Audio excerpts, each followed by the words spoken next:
Welcome back, guys. Mixed Media Girl here. So these are the two vases from the last two videos. These are all dry.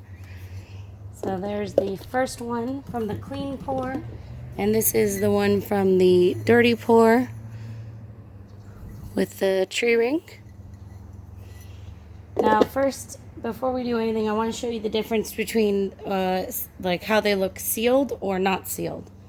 So let's take this one for example. So this is a previously done sealed vase.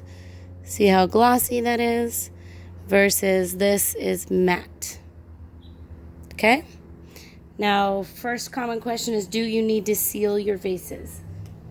Well, you don't really have to do anything. I mean, nobody's in charge of you. But I would. If you don't, then I wouldn't want to wash them. And since you're going to be putting water in them to have flowers, seems a little silly. So I definitely seal them. Another question is, what do you do about the drips along the edge? Me personally, it doesn't really bother me. But if it does bother you, then just take some sandpaper and just sand them down a little bit.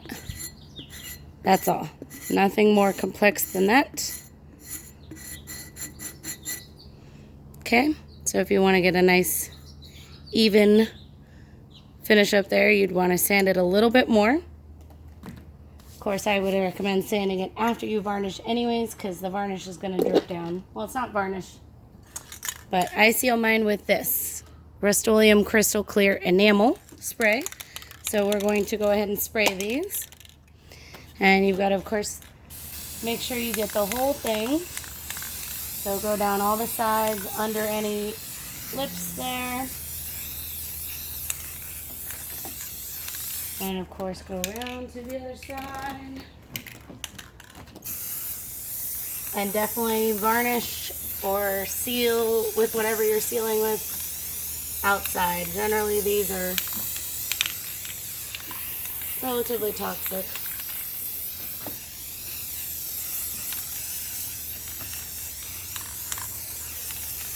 Okay, so there's our first coat.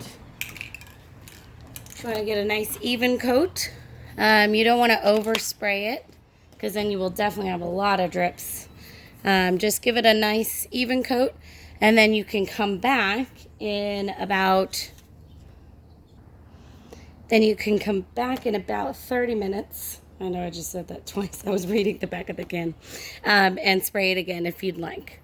So you can do as many coats as you want. You can end up doing 5 or 6 coats or however much. Make it look like glass. I usually end up doing at least 2 coats. Sometimes 3, because I'll come back and I'll see any spots that I missed. Once it's dry, I'll feel it. Make sure there's no spots that don't feel all glossy, because you can tell there's a difference in how it feels. And then I'll give it another coat or 2. So yeah, there you go, guys. That should answer all of your questions on how I seal my vases. I hope you enjoyed this. Please do not forget to subscribe, and we'll see you next time.